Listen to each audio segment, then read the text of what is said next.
o meu maior testemunho de vida.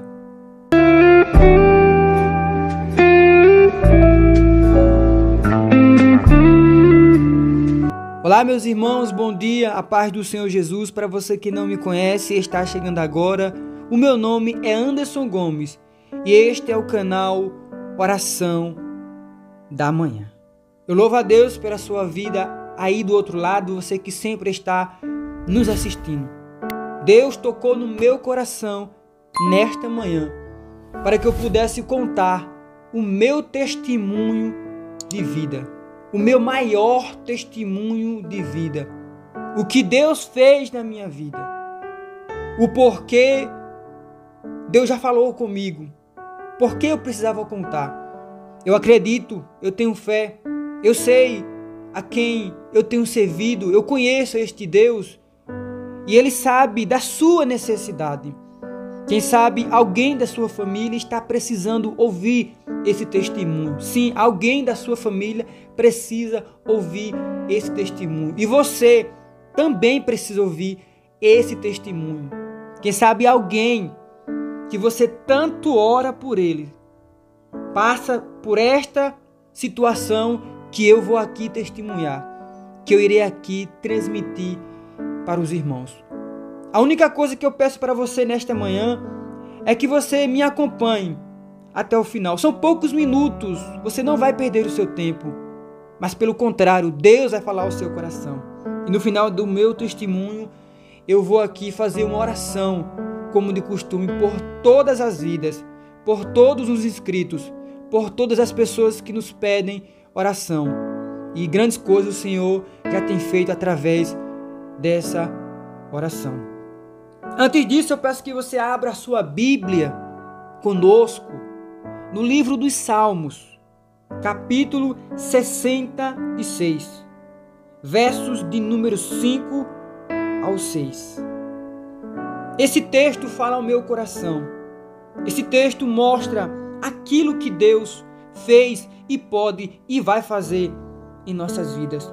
E na sua vida que está neste momento me ouvindo. Veja o que a palavra de Deus diz. Vinde e vede as obras de Deus. É terrível dos seus feitos para com os filhos dos homens. Converteu o mar em terra seca. Passaram um rio a pé. Ali nos alegramos nele. Apenas estes dois versos para nossa meditação e reflexão para complementar o meu testemunho de vida.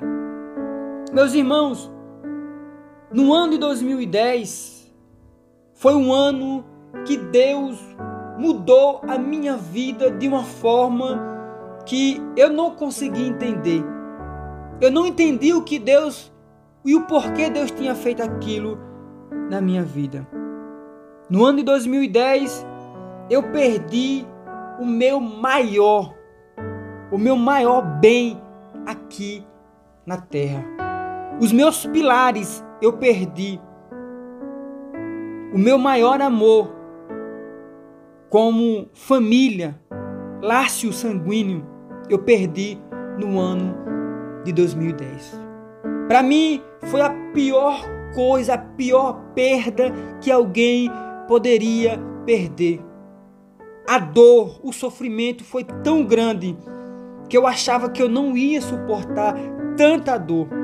No ano de 2010, eu perdia a minha mãe nova, e eu perdi a minha mãe para esta doença que, infelizmente, tem matado muitas pessoas, tem tirado a vida de muitas pessoas, que é o câncer. Mas antes disso, antes de eu perder a minha mãe, o meu maior amor como família aqui na terra, a mulher que me deu a luz, que me criou, que me deu o nome, que mostrou para mim o que era certo e o que era errado, a havia ouvido de alguém que Deus iria marcar um encontro comigo, pois eu não queria ser evangélico. Eu não queria aceitar a Jesus. Para mim, esse negócio de ser crente não servia, não prestava. O meu negócio era jogar futebol. O meu sonho era ser jogador de futebol. O meu desejo era ficar com as mulheres. O meu desejo era ir para a balada, estar com os amigos, curtindo a vida. Mas Deus sempre falava comigo, queria marcar um encontro. E eu não acreditava. Passou-se alguns tempos antes da morte da minha mãe e eu comecei a ter sonhos. Deus se revelava nos sonhos para mim e eu ficava sem entender. E às vezes eu procurava pessoas que eram crentes e contava o sonho e alguém dizia: Anderson, você tem que aceitar a Jesus. Deus está te chamando. Deus está se revelando para você. E ainda que você não seja crente. E eu dizia: não, que é isso, rapaz? Talvez seja só apenas um sonho. Porque Deus queria me chamar. Porque Deus ia se revelar para mim. E porque Ele não se revela aos crentes, às pessoas que estão na igreja, às pessoas que aceitam a Ele. Eu era o tipo de pessoa que eu não queria. Preste bem atenção. Eu não queria ir para a igreja. Eu não queria nada com Deus. A minha família quase toda é evangélica. São crentes. E as pessoas da minha família pregavam para mim e eu não quero, eu não aceito. Todas as vezes que alguém pregava Jesus, falava de Jesus para mim, só vinha aquele negócio, o pensamento negativo: não, eu tenho coisas melhores aqui no mundo. Eu não quero aceitar a Jesus. Mas foi aí que Deus permitiu que minha mãe fosse acometida por uma enfermidade. E eu me lembro que isso abalou a minha estrutura, e não só a minha estrutura, como também a de toda a minha família. Todos nós ficamos muito abalados, pois a minha mãe passou mais de 3 meses sem se alimentar, devido à enfermidade que ela estava passando. Eu lembro que a minha mãe não queria ir para o hospital. Chegou um dia que eu fiquei revoltado e eu disse: se a senhora não for para o hospital, eu vou arrumar as minhas coisas e vou embora de casa. Eu não aguento mais ver esse sofrimento aqui dentro de casa. Foi aí que ela teve a iniciativa de ir para o hospital, mas já era tarde demais. Infelizmente, a doença já estava muito avançada. Minha mãe passou alguns dias no hospital sofrendo. E de repente nós estávamos em casa quando chegou a triste notícia que a minha mãe havia perdido a vida. Aquilo me destruiu. Aquilo me derrubou de uma forma que eu não conseguia entender. E eu questionava a Deus: que Deus é esse que tira a mãe de um filho? E eu comecei a me lembrar que Deus havia me feito promessas e tinha dito que eu iria aceitar a Ele de uma forma ou de outra, e que se eu não fosse pelo amor, eu iria pela dor.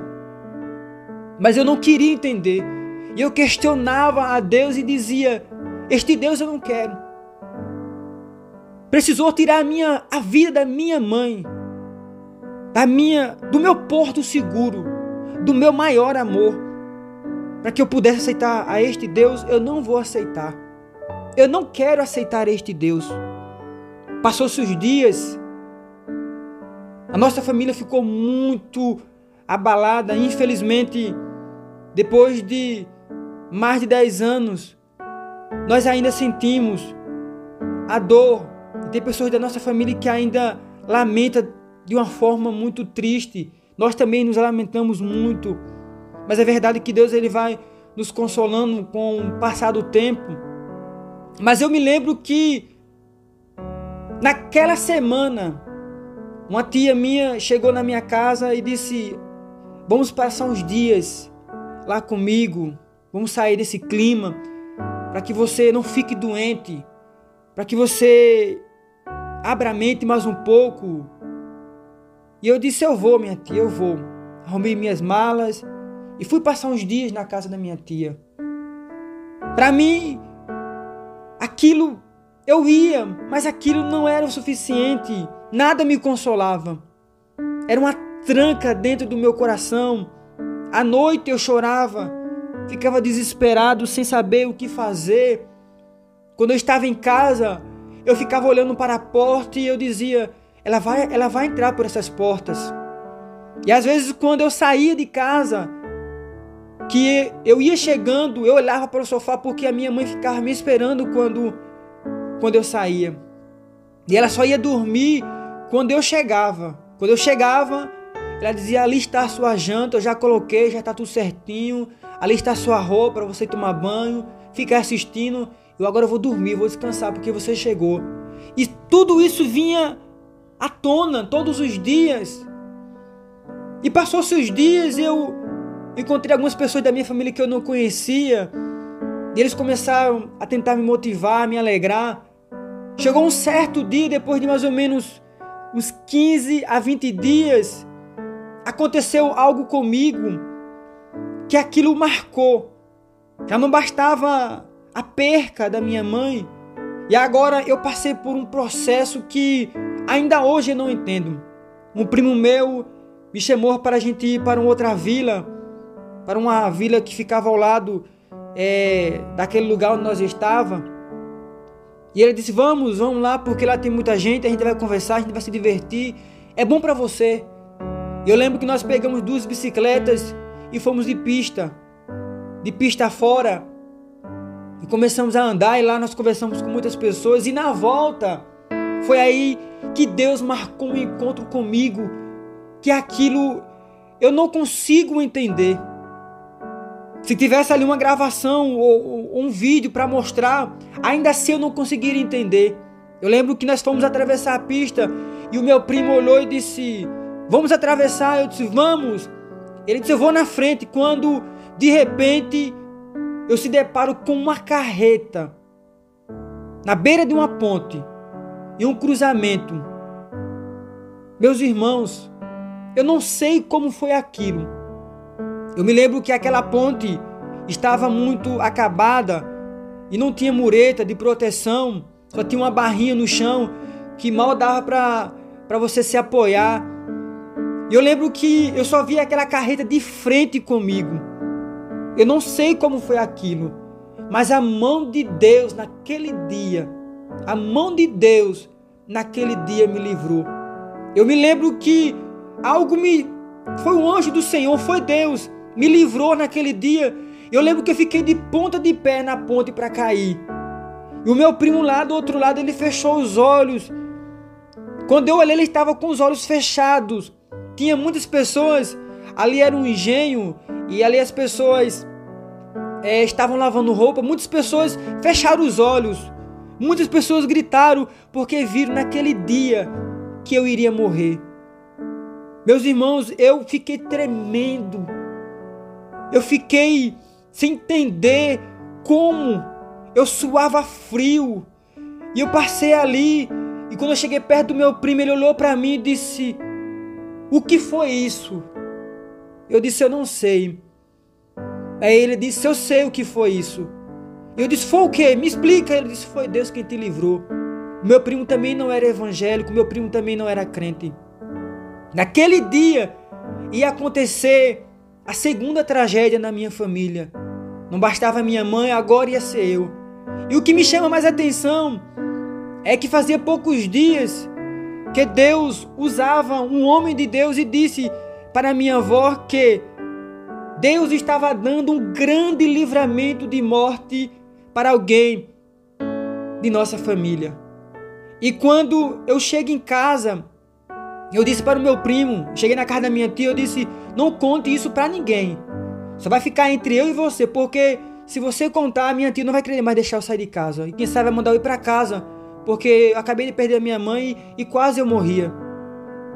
Mas quando eu chego em casa, Passou-se alguns dias, em um domingo de manhã, a minha irmã liga e disse: meu irmão, tome cuidado, tenha muito cuidado, porque Deus se revelou para alguém e disse para nossa avó que alguém ia ter um livramento de morte.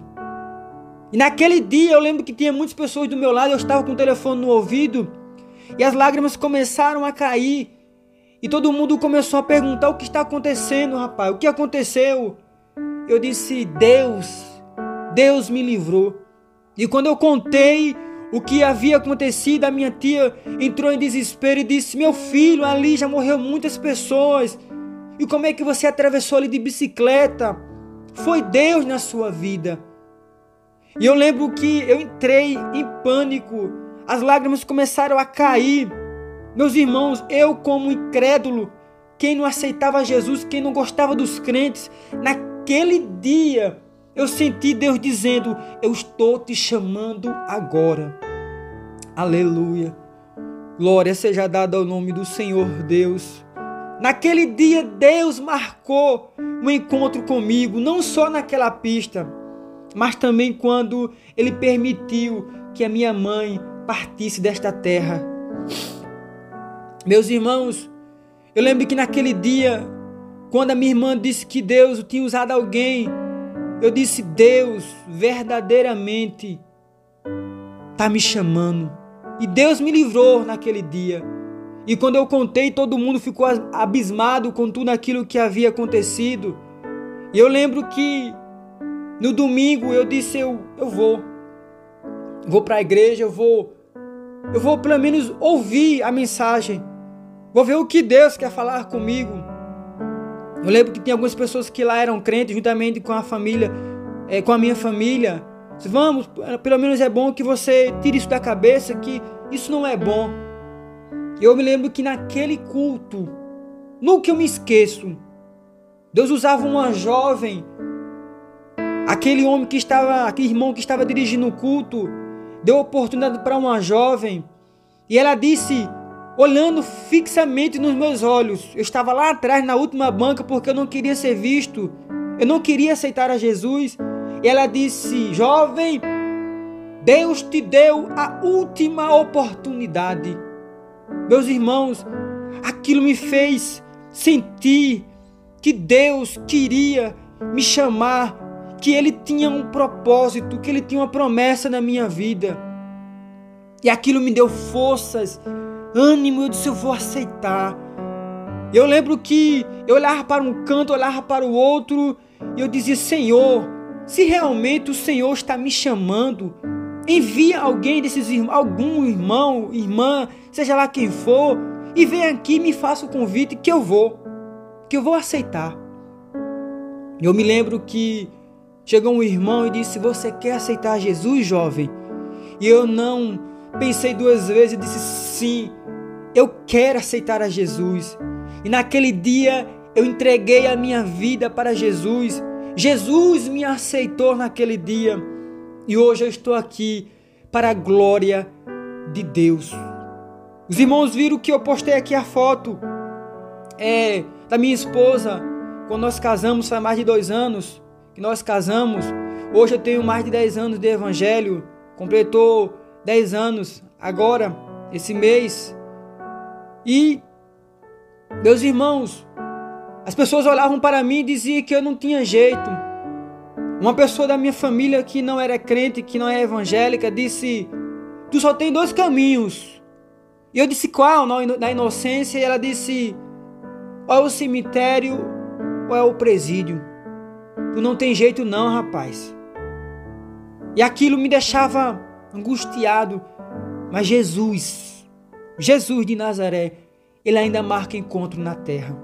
Aleluia. Jesus ainda marca encontro na terra com os seus.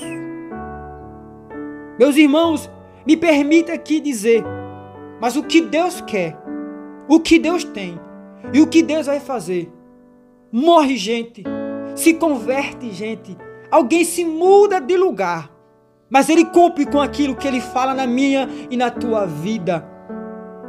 Eu não sei o que você tem passado, mas se Deus disse que vai salvar, aleluia, Aquilo que ele disse que ele vai fazer na sua vida, ele vai fazer. Ele ainda salva quem ele quer. Ele ainda marca encontro na terra. Aleluia. Para mostrar para você e para mostrar que ele muda. Aleluia. Para mostrar que ele transforma. Por isso que eu escolhi esse texto. Vinde e vede as obras de Deus. Venha ver o que Deus fez. Deus vai fazer algo na sua vida. São feitos maravilhosos para que o nome dele venha a ser glorificado. O verso de número 6 diz aqui para nós: converter o mar em terra seca. Imagina, ele pegou o mar e disse: agora vai ficar tudo seco. Depois, quando o povo de Israel passou, ele disse: agora vai ficar tudo molhado, encheu tudo. Meus irmãos, Deus cumpre. Deus cumpre.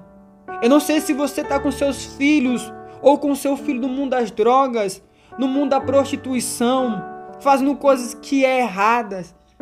Mas nesta manhã, Deus, através de sua palavra, aleluia, ele nos diz que ele converte ainda. Deus ainda tem o poder de converter o mar em terra seca, e a terra seca ele tem o poder de converter em mar, para que o nome dele venha a ser glorificado. E hoje, para a glória de Deus, hoje eu sou obreiro da casa do Senhor. Hoje eu tenho a minha família, tenho o meu trabalho, tenho conquistado as minhas coisas, porque Deus ainda transforma. Não desista daquele que você tem orado. É o teu filho, é o teu marido, é a tua esposa, é alguém que você ama. Não desista. Deus ainda marca encontro na terra. Deus ainda cria situações para que o nome dele venha a ser glorificado na terra. Ele faz o que ele quer. Ele faz o que ele quer. Alguém muitas vezes não entende. Eu me lembro que eu passei por um determinado lugar e alguém disse: olha para ali, rapaz, aquele jovem com a Bíblia na mão, de paletó e gravata neste sol quente, causticante. Ele poderia estar jogando futebol como ele gostava, ele poderia estar na balada, poderia estar fazendo qualquer coisa, mas ele escolheu estar fazendo a obra de Deus. E eu disse: é assim que Deus faz na terra. Ele pega quem não é e dá o nome. Ele pega as coisas vias deste mundo, ele confunde a mente do homem para mostrar na terra que ele ainda muda. Meus irmãos, minhas irmãs, nesta manhã, se você chegou até aqui, neste momento do vídeo, tenha certeza que Deus tem todo o poder. Todo o poder Deus tem. Não é pouco não, é todo o poder está nas suas mãos. Ele pode curar, salvar, libertar, abrir porta, restaurar, renovar, batizar. Deus pode fazer coisas maravilhosas. Basta eu e você aceitá-lo. Mas não espere que Deus marque um encontro com você ou com aquele. Procure aceitar a Jesus com muita pressa. Porque se Deus, que eu creio que Ele falou com você, disse que iria fazer, Ele vai fazer. Tomara que não seja pela dor. Meus irmãos, eu quero aqui finalizar, que eu lembro de que dentro de 6 meses, saiu da minha casa, parece mentira, mas quem me conhece sabe, 4 caixões. Foram 4 enterros. O marido da minha avó, o filho da minha irmã, recém-nascido, a minha mãe e a minha avó. Eu praticamente, não vou dizer que fiquei sozinho, porque eu tive muito apoio da minha família, mas eu e meu pai na minha casa só. Minha irmã, as minhas irmãs já eram casadas. Mas veja o que Deus faz. Deus nos leva lá para o deserto para mostrar o que Ele quer e o que Ele quer fazer em nossas vidas. Amém? Meus irmãos, vamos orar a Deus. Tome posse desta palavra. Eu creio que esta palavra irá mudar sua vida nesta manhã. Ele faz, Ele converte para a glória dEle. Senhor Deus Todo-Poderoso, Pai de eternidade e Príncipe da paz. Entramos aqui, Senhor, na Tua presença mais uma vez, para Te adorar, Te glorificar, Te exaltar e dizer o quanto Tu és grande na terra. Senhor Deus, eu quero Te agradecer por tudo e por todas as coisas que o Senhor tem feito em nossas vidas. Eu sei, Senhor, que a caminhada é difícil, Senhor. Eu sei que tem muitas pessoas que estão desanimadas, Senhor. Mas faz com que esta palavra, Senhor, esta oração chegue, Senhor, no coração de alguém. Que esta pessoa possa ser sensível. Senhor, neste momento, tem muitas pessoas que estão orando comigo. Visita elas, meu Pai, nesta manhã, neste dia, nesta tarde, nesta oração da noite ou da madrugada. Vai lá, Senhor, e converte os corações. Entra no hospital, no presídio, nas favelas, nas famílias. Consola os corações, Senhor. Anima o Teu povo na terra. Faz coisas maravilhosas para a glória do Teu nome. Senhor Deus, eu quero Te pedir por todas essas bênçãos e já Te agradecer em Teu nome. Amém. Deus abençoe a sua vida. Em nome de Jesus.